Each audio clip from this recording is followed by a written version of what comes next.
Capítulo 6, versos de 45 até o final do capítulo 6, até o 56, tá? 11 versículos, né? A gente vai fazer a leitura já, e quando a gente lê essas histórias da Bíblia, dos evangelhos, a gente conhece Jesus a partir dos evangelhos, a gente às vezes não capta qual é o caráter do evangelho. O caráter do evangelho é um caráter pedagógico, ok? Pedagógico. Isso para quem é professor, fez pedagogia, faz todo sentido. A Bíblia, toda ela, especialmente os evangelhos, trazem para nós um caráter pedagógico. Qual é? A natureza pedagógica da Bíblia. Tem um versículo lá em Tito que diz assim, ó, a graça de Deus se manifestou salvadora a todos os homens. Ela nos ensina. A graça de Deus nos educa a renunciar às nossas paixões mundanas e a viver de maneira justa, sensata e piedosa nesta era presente. Ou seja, a graça de Deus se manifestou em Jesus Cristo com uma finalidade pedagógica, não ritualística. Muitas vezes a gente se reúne, igreja, encontro, reunião, seja o que for, novena, e a gente pensa a nossa relação com Deus de uma maneira ritual e não pedagógica. Então muitas vezes a gente pensa assim, a nossa relação com a palavra, a nossa relação com a Bíblia, como uma realidade que ritualmente vai me trazer benefícios, e não como uma pedagogia que espiritualmente vai me transformar. Entendeu? A pedagogia do Evangelho me transforma, me renova, me faz ver a vida sob uma outra perspectiva. Essa semana aconteceu algo muito simbólico. Eu estava saindo da sala de aula e a Josi, que hoje não veio, estava lá na frente da porta da sala liberando as crianças. E ela dizia assim, ela dá aula de inglês, e ela dizia para as crianças assim, ela fazia uma pergunta, uma palavra em inglês, quem, quando, como, onde, e as crianças tinham que falar, só que ela falava em inglês, as crianças tinham que falar o que significava. Então, quando ela falava what, as crianças tinham que falar o quê? E quando ela falava who, as crianças tinham que falar quem. Mas ela falava você, who, a criança dizia o quê? Ela dizia não. Aí ela perguntava você, what? Aí a criança respondia quem? Não. Elas trocavam quem pelo quê. Trazendo essa ideia simbolicamente para a nossa relação com Deus, é o equívoco que a gente mais comete. A gente confunde o que com quem. Às vezes a gente acha que Deus nos chamou para fazer um o quê, quando na verdade Ele veio para nos transformar num quem. Ele não quer que a gente faça uma coisa apenas. Ele quer que a gente se transforme numa pessoa nova. A dimensão do Evangelho não é eu vim aqui cumprir um dever. A dimensão do Evangelho é que eu vim aqui aprender a ser. Então o Evangelho vem formar uma consciência. Não vem me instigar a realizar uma tarefa. Então, tipo assim, nós não nos encontramos com Deus para que Ele diga assim pra gente, então, pessoal, é o seguinte, a partir de agora você não vai fazer mais isso e vai fazer isso. Não.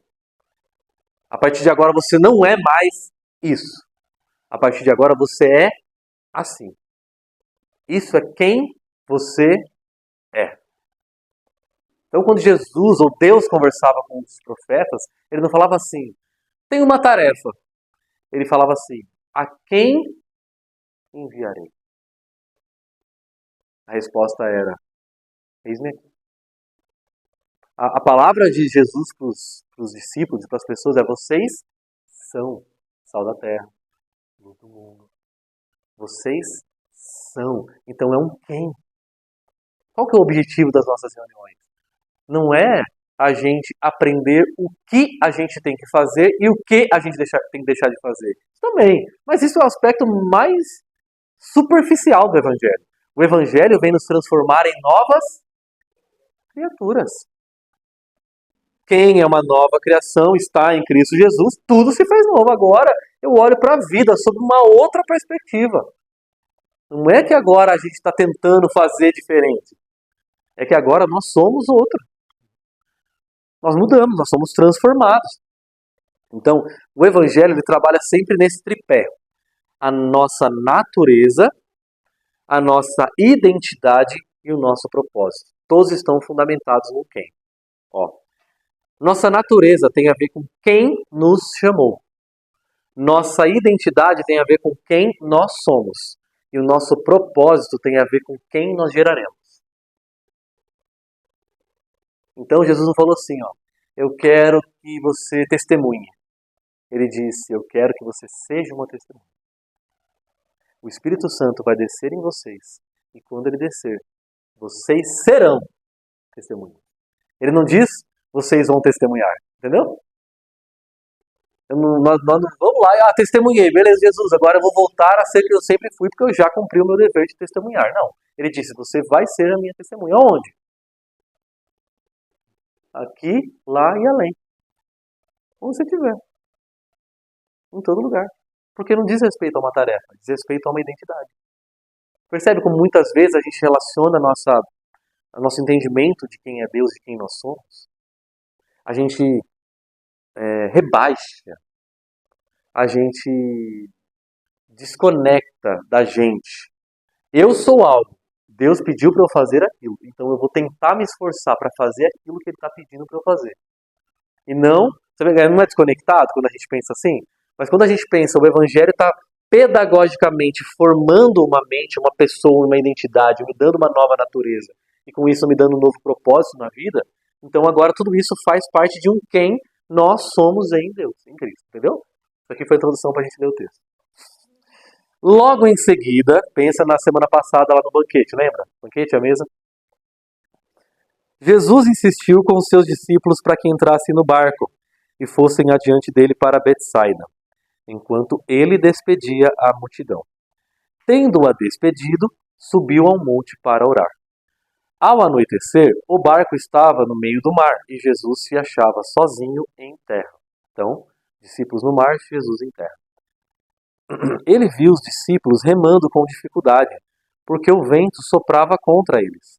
Alta madrugada, Jesus dirigiu-se a eles andando sobre o mar, e estava já a ponto de passar por eles. Quando o ouviram andando sobre o mar, pensaram que fosse um fantasma. Então gritaram, pois todos o tinham visto e ficaram aterrorizados. Mas Jesus imediatamente lhes disse: Sou eu.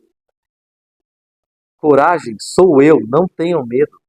Então subiu no barco para junto deles e o vento se acalmou. E eles ficaram atônitos, pois não tinham entendido o milagre dos pães. O coração deles estava endurecido. Depois de atravessarem o mar, chegaram a Genezaré e ali amarraram o barco. Logo que desembarcaram, o povo reconheceu a Jesus.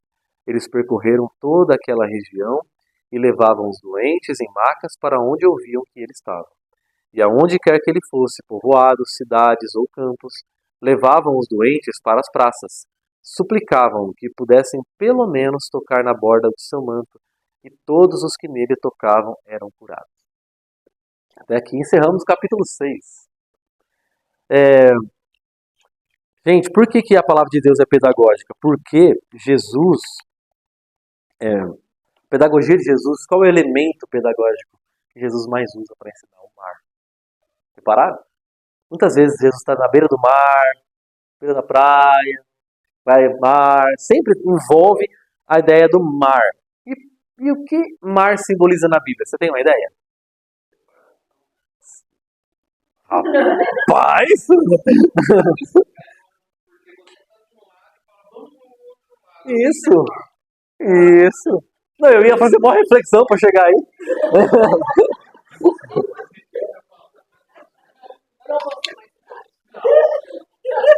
Humberto é assim, ó. Tá, toma, pronto.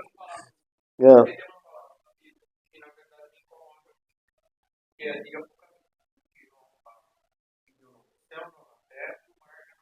Você tá lendo aqui?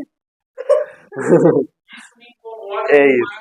É isso. É uma coisa que faz mal. Vejo, é coisa. Sim. Porque eu gosto. Então, mas o mar simboliza isso. Separação. Distância. Distância do quê? Será que é só de Deus? De quem nós somos? Nós estamos separados da nossa verdadeira identidade. De modo que a gente não consegue nem avistar. Quando você para no mar da Galileia, ali fala lago, mas é um mar, é o mar de Nazaré, é um mar que é um lago que parece mar, porque você não vê o outro lado. Então você bate o olho e você só vê água. Então a ideia desse mar é que, da ideia do mar na Bíblia, é que nós estamos separados do nosso verdadeiro eu, da nossa verdadeira identidade, da nossa verdadeira natureza. Entende? Separação, distância, desconexão. Nós somos separados disso. De modo que nem ver, muito menos acessar, a gente consegue.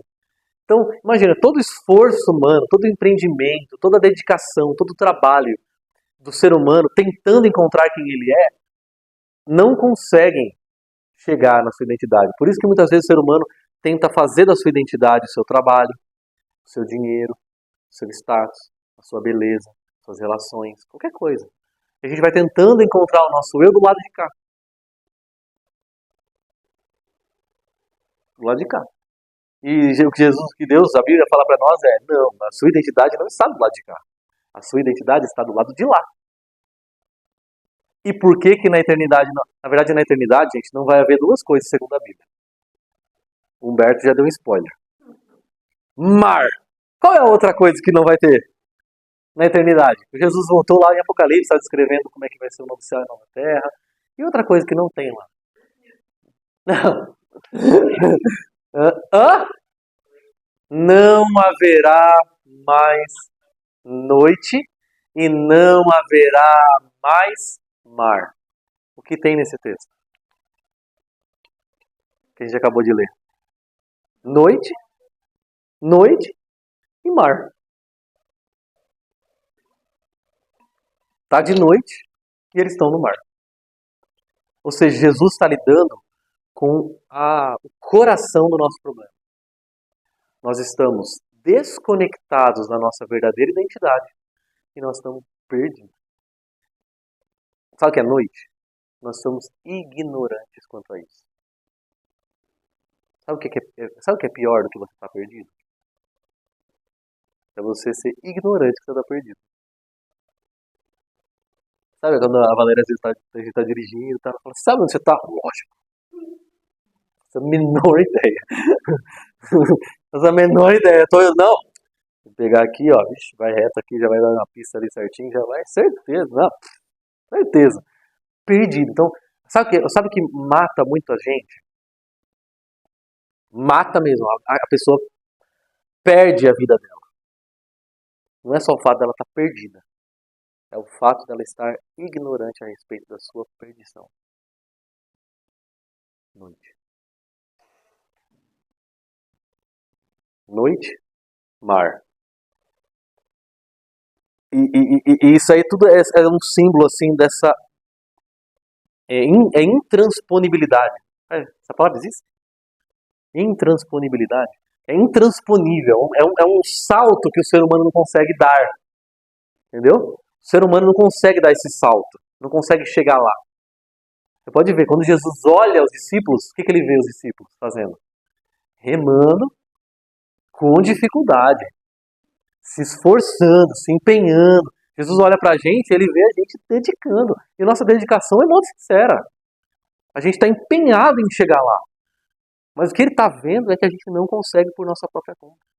Então tem gente que perde a noite. Ela deixa de ser ignorante, mas o que ela não perde é o seu egocentrismo.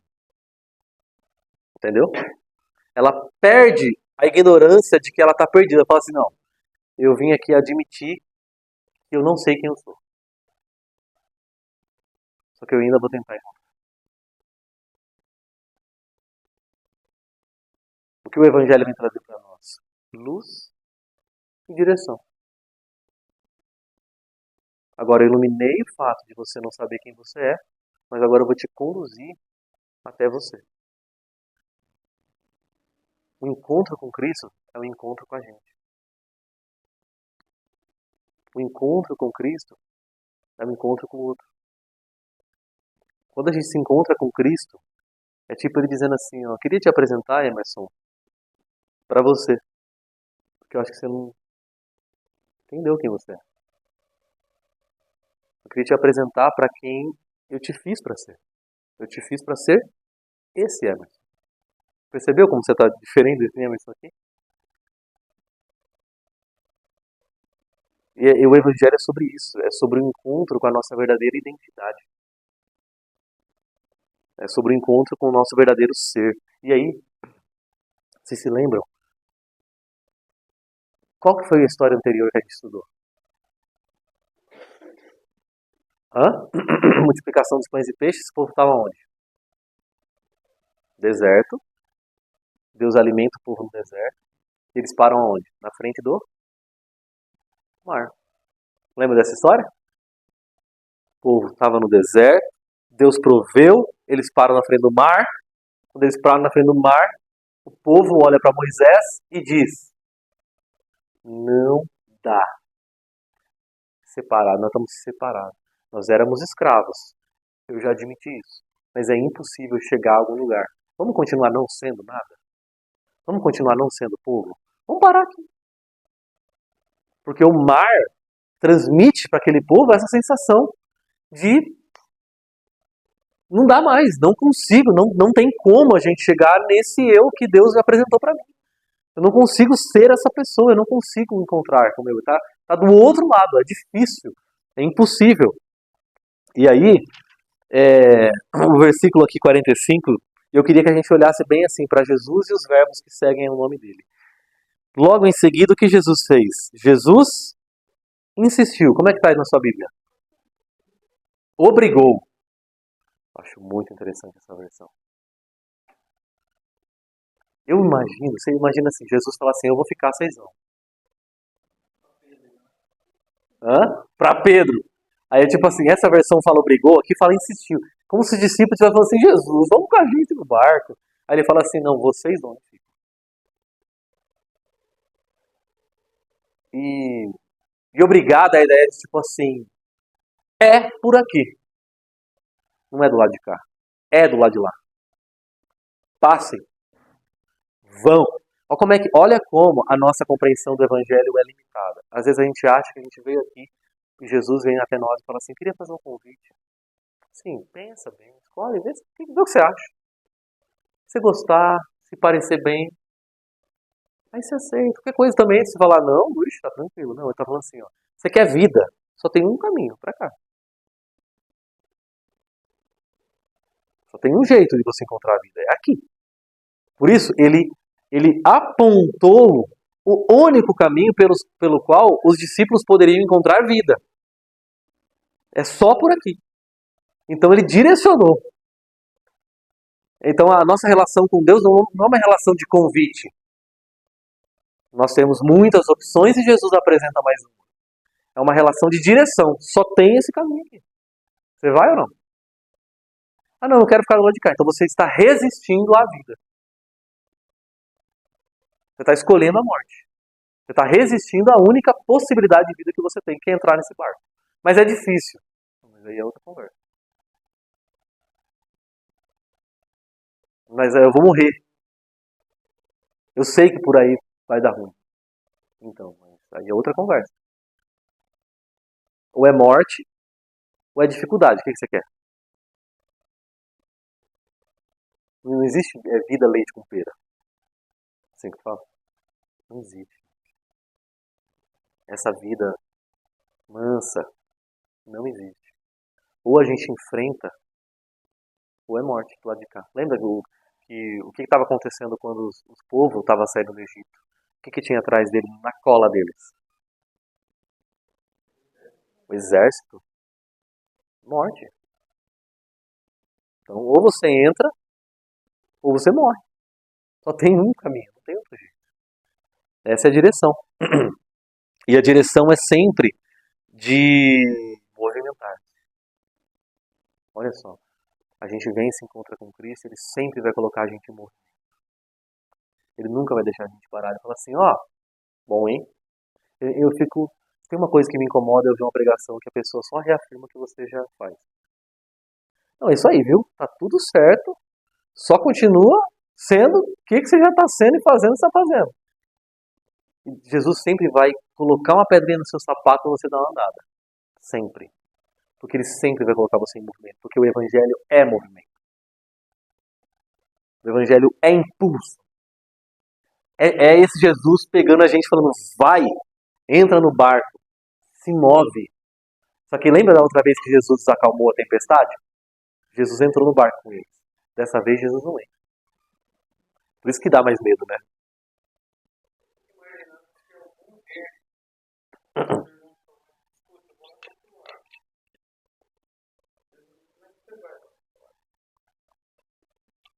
Então, como, né? Voltamos às perguntas da professora. Lembra? É? Isso, mas é isso. Mas, gente, eu tava contando agora a nossa história aqui para Araraquara. Essa conversa do como é uma conversa que Jesus se recusa a responder. Quando Jesus fala vai e você fala como, silêncio. Não tem essa resposta. Mas o que eu vou fazer lá? Ele fala, vai. Às vezes a gente está perguntando como. Mas Jesus mandou. Vai aparecer um golfinho e vai levar você do lado, entendeu? Vai aparecer um... Sei lá o que vai acontecer, mas vai. Porque se ele mandou, é que vai dar certo. Se não deu certo, é porque ele não mandou. Mas se ele mandou, vai. Então, a conversa de Deus com a gente sempre tem um título. Quem? Nunca tem um título como. O pessoal vinha explicar como, tá? Não tem esse título como. Não tem o quê? Tem o quem. No caminho, o como vai. Ah, tá, agora percebi. O que vai aparecendo os o quês, vai aparecendo os como. Jamais passou pela cabeça dos discípulos que Jesus aparecia andando, gente. Aliás, eles mesmos, né? Então, o como não é uma conversa, né? Então, eu imagino os discípulos fazendo essa pergunta também. Jesus, mas como?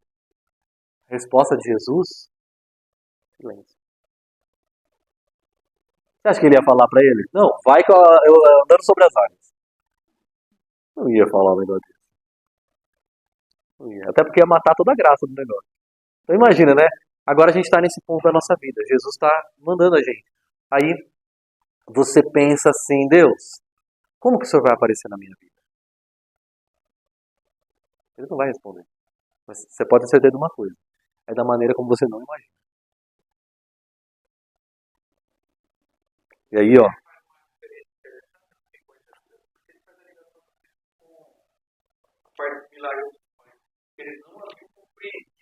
A gente vai chegar aí. É isso. Isso. Não. Gente, os discípulos sempre estão aqui. Cada vez mais que a gente avançar no Evangelho, os discípulos de Jesus vão bifurcar. Cada vez que a gente vai avançar nos Evangelhos, os discípulos de Jesus vão fazendo assim, ó. Jesus fala, vamos por aqui. Parece que a mente deles está em outra frequência, sabe? Jesus está na FM, eles estão na M. Assim. Não, eu estou no mesmo número, né? Mas é o mesmo número, mas é outra frequência. E olha só, eu amo o próximo versículo. Primeira coisa que Jesus fez, Jesus insistiu. E a segunda coisa? Depois de despedi-los, o que ele foi fazer? O que ele foi fazer, gente? Orar. Depois que Jesus manda a gente, o que ele vai fazer? Orar. Tem uma passagem lá no final do Evangelho já, que Jesus vira para Pedro e fala assim, Pedro, você é pedra, né? Aí ele fala, eu sou pedra. Então, Satanás conversou comigo ontem e ele pediu você para peneirar. Você peneirar uma pedra? Você pega ela, Você dá uma marretada nela, aí você põe todas as migalhas lá em cima, aí você vai fazendo assim, do outro lado vai saindo o quê? Só o pozinho. Aí Pedro acho que fala, legal, falou pra Jesus, Jesus já falou, arreda Satanás. Nos meus, você não mexe. Mas Jesus não falou isso. Jesus falou assim, Satanás pediu você pra peneirar.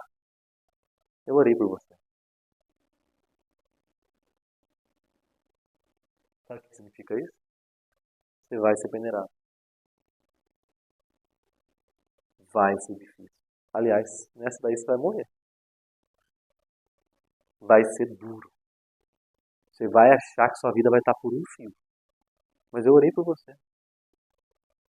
Eu orei para que você não se perca nessa. Eu orei para que você permaneça sendo você. Na verdade, eu orei para que se perca em você tudo que não é você. E só o que é você permaneça. Então a pedra que você é vai sair do outro lado. Mas a pedra que você não é vai sair. Vai cair para fora, vai ficar na peneira. Então, eu orei por você. Então Jesus envia a gente. Os discípulos vão para o barco. Jesus vai para o monte. Entendeu? O que acontece no final do Evangelho? O que Jesus faz com os seus discípulos? Ele envia. E depois que ele envia, o que ele faz? Sobe. E o que a Bíblia diz que Jesus faz por nós hoje? Percebe?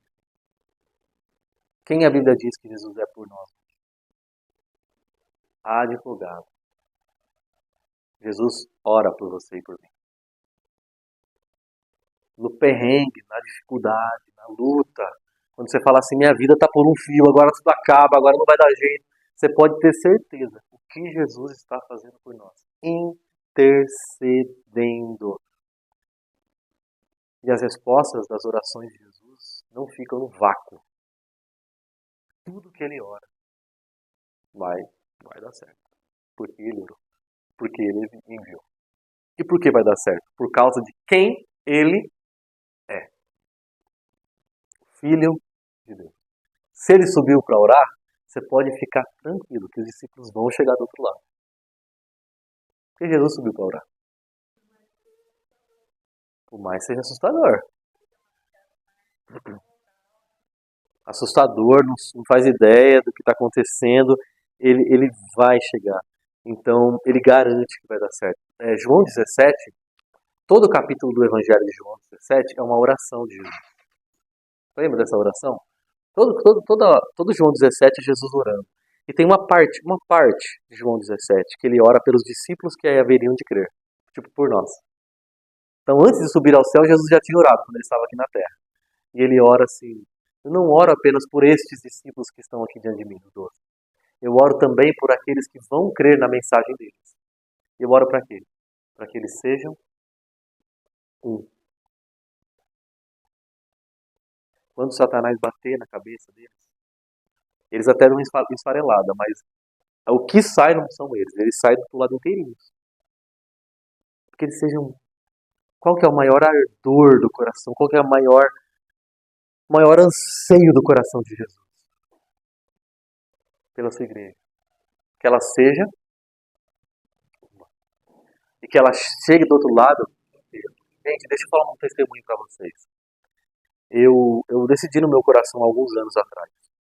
Não importa a religião, não importa a crença, não importa o que a pessoa é, deixa de ser. Ela é minha irmã. Ela pode não saber disso, ela pode ignorar isso, ela pode me odiar. Mas ela é minha irmã.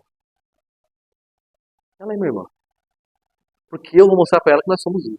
E se ela não for um comigo, é porque ela se rebelou a isso. Mas o caminho é que ela é minha irmã. Nós somos um. E nós somos um corpo. Tem um só pai. Você vai rebelar? Você vai rebelar contra esse pai? Nós somos um. Ah, mas eu não quero ser um com você. Então, aí quem ficou de fora é você. Uma vez eu fui numa igreja, esse ano. Quando entrei na igreja, o irmão que era da nossa, da presbiteriana lá, atrás, tava na batista, virou pra mim e disse assim, ô primo! Eu virei pra ele e falei, e aí irmão? Porque assim, Deus não é tio não. Deus não é tio. É só o pai. E ele tem um corpo só. Se você quiser ser primo, amigo, parente, sei lá o que você quiser ser, você que está colocando fora. Se colocando fora. Porque nós somos irmãos. E qual que é a pior, que eu acho que mais entristece o coração de Jesus na igreja hoje? Vocês vão concordar comigo nisso. São as nossas divisões, dissidências, por opiniões, bobas, pura vaidade, puro egoísmo, vaidade, narcisismo. Porque você não concorda comigo, eu não concordo com você, então a gente não vai se falar mais. Por que você fez isso por mim, então a gente não vai. E Jesus orou pela nossa unidade. Diga, Agnes.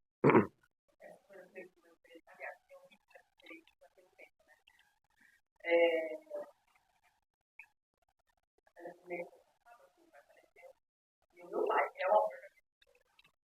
E ele tinha um irmão, só tem um, né? E esse irmão dele odiava ele. E ele cuidava do outro. Quem intermediava era eu. Então eu ia lá, eu odiava ele, conseguia falar tudo que ele chorava. No ódio, sabe? Saía pelos olhos, sabe? Chorar. Aí meu pai falou, eu amo ele. Eu nunca tratei ele Como um estranho. Não, nunca. Tipo assim, nunca tratei ele com o ódio que ele tinha. Muito pelo contrário, por compaixão. Porque a raiva dele é de 50, 60 anos atrás. Então, né, quem foi? E aí, essa semana, essa semana aí,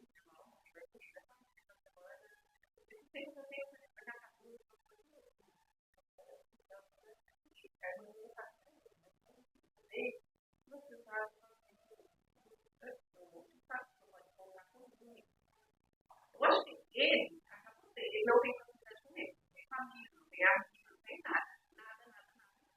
Ele vive envolto, porque é aquela mágoa, aquele ódio, aquela coisa.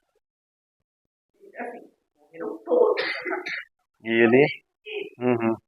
Entendeu? E ele, entre aspas, só tem eu. Entendi. Não é muito doido? Então eu ligo pra ele, eu mando mensagem pra ele. Porque você representa a família para ele. Exatamente. Eu represento uma família pra ele. Uma família que não importa. Que ele odeia, que ele não Exato. Porque. Ou que eu amo. Aham. Então, independente do que ele fala do meu pai, depois eu vou lá, né? Do que ele fala do meu pai, Exato, porque você tomou uma decisão. É a decisão, gente. A unidade é uma decisão. E é muito lindo a pessoa, pra ele ver como ele pode, né? Não vai poder na vida um trabalho. Sim. E eu acho. Dessa forma, Aham. é onde a pessoa dele. Exato. E você pode ver, família acontece muito isso que você está descrevendo. Da briguinha que aconteceu aqui, que o outro tratou daquele jeito, vai se formando uma. E a gente, a gente que tem a consciência de quem nós somos, que vai trazer unidade para esse ambiente. É a gente que tem essa consciência. Quando Jesus subiu para orar, ele não orou assim, ó, Jesus, eu queria que o João chegasse do outro lado, eu queria que o Tiago chegasse. Pedro não. Pedro, se eu quiser já levar no mar, deixa. Aí chega um pedaço da igreja do outro lado e um pedaço ficou no meio do caminho. Não. Quem que vai chegar do outro lado? Todo mundo que está do lado de cá vai chegar do lado de lá. Essa é a oração de Jesus. Que todo mundo chegue. A igreja chega inteira. Então lá na eternidade não tem duas mesas. Tem uma. Não tem dois pães. Tem um pão. Não tem duas igrejas. Nem três, nem quatro. Tem uma igreja. Que é um corpo. Nós estamos aqui na terra para quê? Para refletir essa mesa, esse pão, esse corpo. Só isso. E para fazer isso a gente tem que fazer o quê? Morrer para o nosso ego e viver para Cristo. Se a gente não fizer isso, nós vamos tentar dividir aquilo que é indivisível e separar aquilo que é inseparável. Corpo de Cristo. Então, aí, gente, olha que incrível.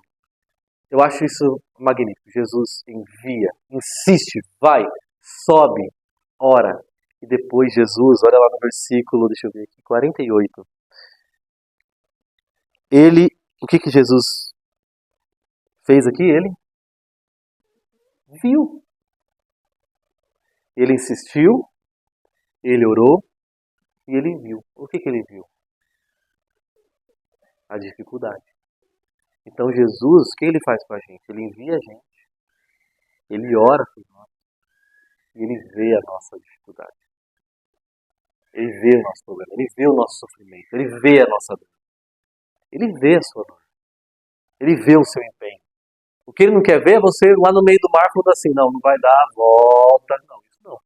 Mas ele vê a gente remando, ele vê a gente se esforçando, ele vê a gente tentando, ele vê o nosso esforço, a nossa dor, a nossa luta, a nossa dificuldade. Você percebe nesse versículo que aparece o anoitecer. Ao anoitecer, ele vê os seus discípulos com dificuldade, não é aí? Cadê? Olha lá. Ao anoitecer, o barco estava no meio do mar e Jesus se achava em terra. Então, no meio, não tem mais volta, já está lá. E ele viu os seus discípulos remando e o vento soprando contra eles.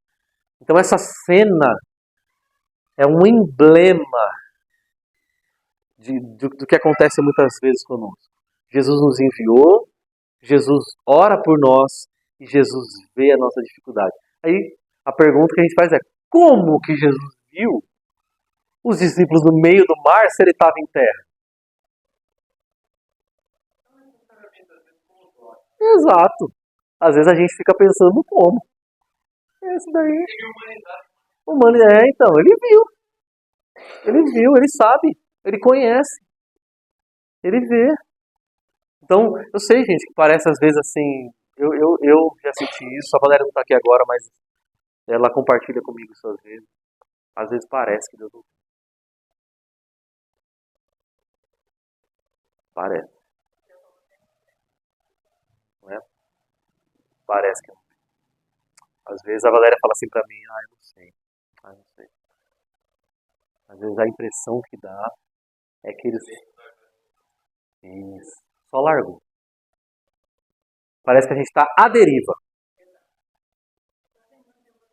Remando e não está fazendo nenhum esforço. Essa palavra de hoje aqui é a verdade de que Jesus não só ora, mas ele conhece tudo. Eu falei já uma vez que Jesus vê uma das coisas que mais tem na Bíblia. Jesus está nos vendo. Então lá tiveram no meio da dificuldade, no meio da solidão, daquele momento difícil, do vento remando contra, parece que nada ajuda, só atrapalha. Jesus está vendo e Jesus está orando. Ele conhece. E quando eu falo anoitecer, essa coisa da noite, né, a gente falou da noite como um elemento de ignorância. Né? Mas noite também remete a uma outra coisa para mim, assim, talvez para você também. Já ouviu a expressão noite escura da alma? Depressão. Quem está na depressão, ela tem a certeza que Deus. Para ela, Deus, assim, né, durante a noite, Jesus viu. Durante a escuridão, Jesus está vendo. Os olhos dele são olhos de chama, de fogo. O Apocalipse descreve Jesus assim. Imagino Jesus parado na praia, olhando aquele breu. Se alguém parar do lado dele lá, não ia ver nada, só um breu. Só um breu. Mas o olho de Jesus penetra a escuridão e vê a nossa dor. Jesus é assim. Então quando você olha assim, ninguém está me vendo, eu estou passando por isso, essa noite escura, depressiva, triste, solitária, horrível, essas lágrimas de noite, essa solidão que ninguém consegue acessar, os olhos de Jesus estão penetrando a escuridão e estão acessando o seu coração. Porque ele sabe o que é a noite escura da alma. O que aconteceu quando Jesus morreu? No momento em que ele deu aquele grito, uma noite se apoderou. Aquela noite se apoderando da terra, escurecendo tudo. é a evidência de que Jesus sabe o que é noite, sabe o que é dor, sabe o que é depressão. Jesus, gente, quando ele... Você tem noção, quando ele entrou lá no Getsemane para orar, ele falou para os discípulos, vamos orar comigo? E os discípulos não foram. Lembra? Os discípulos não foram. Às vezes a igreja dá dela. Você podia... vir aqui fazer uma visita para mim, eu estou passando por uma situação. Não, pode deixar, bicho. Estou indo. Não vai. E os discípulos, 3 vão, dormem no meio da oração. E Jesus, o que estava acontecendo com Jesus naquela hora? Estava suando sangue. As paredes das veias de Jesus estavam sob uma pressão tão grande. Se você medisse a pressão de Jesus, ia estar uma pressão tão grande que vazava nos poros da pele dele sangue. Isso é a pressão que ele estava sofrendo ali no Getsemane antes da cruz. Ele sabe o que é dor. Sabe o que é dor. Então, por isso, quando a gente está na dor, ele olha e vê. Coração. E aí? Sim. Isso, sim. É isso aí, mas é o nome.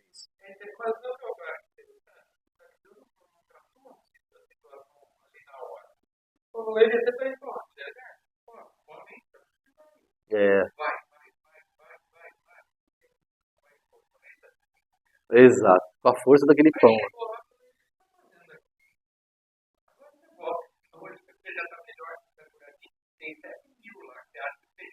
É achar que tá sozinho. É. A depressão causa isso na gente. Ela faz a gente pensar que a gente está só. Você pode. É, mas não impede. Não, esse é o grande lance da palavra, né? Se a gente fala assim, Deus, eu vou me enfiar nesse buraco aqui. Ele fala assim, vai, né? Mas ele vai estar lá com a gente. Às vezes a gente acha que a gente pegou uma curva, que Jesus fala assim, então vai por aí que eu vou por aqui. E deixou a gente ir. Não, a gente pega a curva, vai pro buraco, ele vai lá e vê a gente pro buraco. Que foi o que aconteceu com Elias. E aqui, gente, ó o 48. Tô aqui já. 48. Jesus dirigiu-se a eles andando sobre o mar. Então Jesus viu e Jesus foi até eles. Jesus acessou. E aí Jesus aparece andando sobre o mar. Gente, passava pela cabeça dos discípulos a possibilidade de Jesus aparecer andando sobre as águas. Jesus é inédito. Inédito. Imprevisível. Inusitado. E por que ele anda sobre as águas? Por que Jesus passa sobre as águas? O que Jesus está comunicando sobre o mar? Ele é maior. Andar sobre as águas não é o que Jesus pode fazer. Andar sobre as águas é sobre quem Jesus é. Nunca é sobre o que ele pode fazer. Então a gente fala assim, Jesus anda sobre as águas. É a sua capacidade. Olha como é que a gente já pensa fora da identidade. A capacidade de Jesus de andar sobre as águas não é sobre poder. Não é sobre o que ele faz. É sobre quem ele é. E quem ele é? Alguém maior do que as águas. A dificuldade, os problemas, as intransponibilidades da gente. Não tem separação. O que ele está dizendo assim, ó, eu vou levar vocês a quem vocês são. Eu passo por aqui. E é interessante, né? Porque ele anda sobre as águas e quando ele chega no barco e os discípulos se assustam, o que parece que Jesus vai fazer? Ele não anda na direção do barco. Vocês perceberam isso? Onde ele vai? Não parece, tipo assim, os discípulos estão lá, remando, não sei o que, aparece o fantasma aqui. E o fantasma, entre aspas, passa. Como quem assim? Vai embora. É tipo assim, o que ele está dizendo é, eu chego do outro lado assim, para mim chegar do lado pro outro é como nada, eu chego, porque é quem eu sou. Mas Jesus entra no barco para quê? Para conduzir os discípulos lá. Por isso que ele entra no barco. Jesus precisava entrar no barco? Não. Porque ele sabe quem ele é. Por isso que ele não precisava entrar no barco. Então ele entra no barco para quê? para mostrar pra gente quem a gente é e quem ele é. Por isso que ele entra no barco. E a primeira coisa que ele diz lá de fora, que pra mim é o centro desse texto. Quando ele tá lá, os discípulos olham, acham que é um fantasma. Coragem, sou eu. Ele não falou assim, coragem, eu consigo. Entendeu? Não é sobre o quê? Ele diz, coragem, sou eu. Então, se sou eu, fica tranquilo. Se sou eu, sou eu. Então não é o que Jesus pode. Ó, qual que é o nosso problema quando a gente está enfrentando dificuldade? Jesus pode me tirar dessa, não é? Jesus consegue fazer o que eu gostaria, ou o que eu precisava. Mas nós não precisamos do que de Jesus, nós precisamos do quem de Jesus. É isso que ele veio nos oferecer. Quem ele é. Jesus não veio nos dar uma ajuda, gente.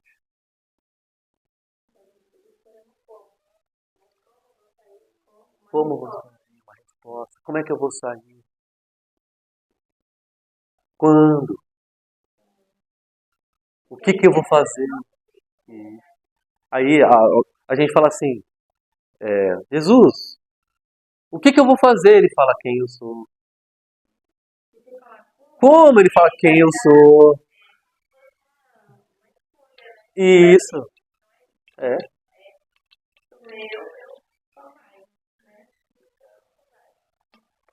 Sempre quando os discípulos falam, mas como, Jesus? Quem eu sou? Mas quando? Quem eu sou? Sou eu. E agora inverte essas duas palavras.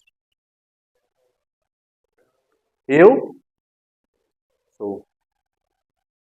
O que Jesus está dizendo em outras palavras é, eu sou aquele que conduziu o povo através do mar. Foi difícil ou foi fácil para Deus abrir o mar? Não é sobre fácil ou difícil. É sobre quem ele é. Ele é aquele que abre o mar. Ele é aquele que anda sobre as águas. Ele é aquele que entra no barco com a gente. Ele é aquele que vê a nossa dor. Ele é aquele que intercede por nós. Ele é aquele que nos envia. É quem ele é. Então não é... A gente vai enfrentar a vida com muito mais autoridade se a gente chegar em um lugar não pensando assim, será que eu consigo? Como que eu vou resolver esse problema? Mas se a gente entrar no lugar e falar assim, eu sei quem eu sou. E eu sei quem me chamou. Só entra. Só enfrenta. Na segunda-feira. Não é assim, o que eu vou fazer hoje? É quem nós somos. Quem nós somos. Então ele controla aquilo que é incontrolável, né? 49, pra gente já encerrando. E quando viram andando sobre as águas, pensaram que fosse um fantasma. Gente, isso aqui é incrível, né? Porque pensa o seguinte, o cenário escuro, vento, onda, e aparece um ser lá de branco no meio do nada lá. É tipo assim, sabe? Tá ruim, tá difícil, vai piorar. Mas tem coisa que parece que veio para piorar. Mas na verdade, veio para resolver. Então pensou? Se eles estavam tipo assim para Jesus, né? Hã? Aí tem hora que a gente pega, alguns problemas acontecem na nossa vida e a gente quer afastar eles de nós. Quando na verdade aquilo lá chegou justamente para nos devolver a nossa consciência de quem nós somos. E de quem nos chamou. Então tem uns baques que a gente toma na vida, né? Não uns baques para derrubar. É um baque para acordar. Sabe aqueles tapas que o pessoal dá quando a pessoa está meio desacordada? Assim? Entendeu? Não é um tapa pra judiar da pessoa, é um tapa pra... Tem hora que tem que dar uns tapas mesmo, né? Não é, ô Matheus? Não tem hora que tem que dar uns tapas? Pra lembrar que às vezes esquece. Jesus entra no barco assim, os caras ficam meio assustados assim, né? E aí eles se esquecem, eles são acordados para a realidade de quem Jesus é. E é interessante, né, gente? Aqui para mim tem a diferença grande que a gente já vem conversando sobre acreditar e conhecer. Você acredita em fantasma? Não? Não, até ficar à noite lá em casa, sozinho, meia-noite, assim, no exorcista, aí né? Aí de repente, se der tocar o teu interfone, assim, do nada. Quando a gente não conhece Jesus, a gente só acredita nele. Ele parece um fantasma. Não acredite em Jesus, conheça. Não acredite. Ah, eu acredito em Jesus. Não, não acredite em Jesus. Conheça Jesus. Porque se você só acreditar, tem hora que ele vai aparecer de um jeito diferente daquilo que você acredita. É melhor conhecer. Porque a hora que ele aparecer, o pessoal vai ficar assustado e fala assim, não, gente, calma. Isso aqui está parecendo que veio para acabar com tudo, na verdade. É Jesus. Mas como você sabe? É porque eu conheço. Então, Desde a introdução da imagem. Você vê uma coisa que algo parece só. Mas é só influência. Você isso, ou pela isso. Mas pensa comigo, uma pessoa que conhece os discípulos. Fala assim, peraí, gente, para. Jesus já fez tudo o que ele fez. Só pode ser Jesus. É que a gente olhando de fora do barco, fica óbvio. Entendi. Nem, então, se vocês entenderam em terra, em mar, pior ainda. Se em terra não entendeu. É, mas ó, gente, é isso mesmo. Não, se na aula 1 não entendeu, na aula 2, né? Né, a pessoa não passou direito em equação 1 na faculdade, ela vai fazer equações 2. É, pior ainda, né? Pior ainda. Mas agora, olha que doido. E como eles tinham essas crenças, essas opiniões formadas a respeito de que eles acreditavam de Jesus, naquele momento ele apareceu para eles um jeito diferente das crenças. Então Jesus, ele vem na nossa vida, ele não vem para fazer sentido as crenças que a gente já tem. Ele vem para dar sentido. Então muitas vezes Jesus aparece e você fala assim, mas não faz sentido. Mas não é para fazer. Faz sentido esse texto, a pessoa andar sobre as águas? Andasse no barco antes. Então, tipo, fazer sentido não faz. Mas dá. Então Jesus às vezes não faz sentido. Então não tenta encaixar na sua lógica. Só deixa fazer sentido. Só deixa dar sentido para você. Porque quando ele entra no barco, o que acontece quando ele entra no barco? O vento cessa. O que ele precisou fazer para o vento cessar da outra vez? Falar. Dá ordem. Agora ele nem fala. Ele entra no barco e o vento acalma. Por quê? Porque é quem ele é. É a autoridade, é a consciência de quem ele é. Então, a presença dele vem certificar de quem ele é. Então, muitas vezes, gente, olha como é que o nosso foco está no que a gente consegue. Fé não é eu acreditar no que eu consigo. Fé é confiar em quem me chamou. Então, pare de acreditar no que você consegue fazer. Confie em quem te chamou. Porque quem te chamou vai realizar o que ele quiser através de você. Amém? Essa frase aí, eu queria terminar lendo ela. Coragem, sou eu. Não tenho medo. É a frase mais dita por Deus no Antigo Testamento. O que Deus mais falou no Antigo Testamento? Não tenho medo, eu sou. Não tenho medo, eu sou. A frase mais dita por Jesus na Bíblia, por Deus na Bíblia inteira. Jesus se apropria dessa frase de Deus e solta para os discípulos. Não tenho medo, eu sou. E quando Jesus entra no barco, eles continuam apavorados. E o texto diz que eles tinham o coração endurecido. Por quê? Porque eles não acreditaram no milagre dos pães. Eu estava no carro ontem e falei para a Valéria isso. Às vezes, fico dando spoiler para ela, né? Aí eu falei assim, Valéria, sem noção que eles não conseguiram perceber quem estava diante deles porque eles não perceberam o milagre? Eu sei que você está falando assim, vocês são burro, né? Como que não percebeu o milagre? Então, mas deixa eu fazer uma pergunta para você. Você consegue perceber os milagres diariamente na sua vida? Do pão? Milagre da provisão? Eu falei assim, Valéria, às vezes a gente fica falando aqui, né? Deus não vê, Deus não tá com a gente fica rodando nesse disco. Aí, mas olha para trás. Você viu o milagre do pão? Você percebeu que nunca faltou? Você percebeu que Deus sempre proveu? Percebeu que Deus sempre cuidou? Você percebeu que na hora sim que a gente falou que não ia dar, Deus? Então, se a gente reconhecer isso, na hora que Jesus aparecer, a gente não vai falar que é um fantasma. A gente vai falar, ô Jesus, entra.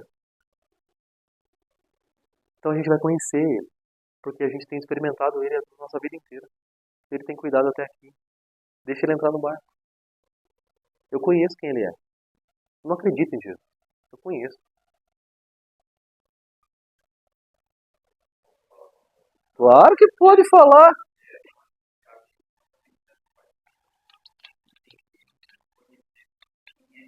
Isso.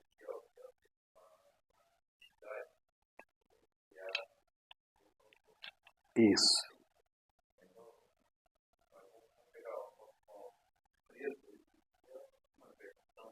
Uhum.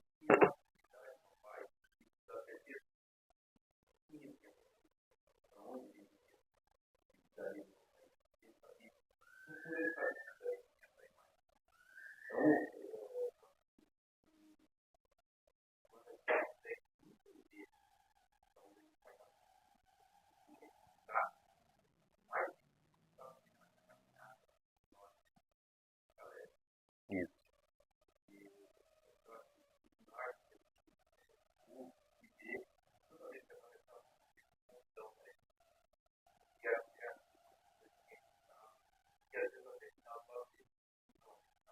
Sim.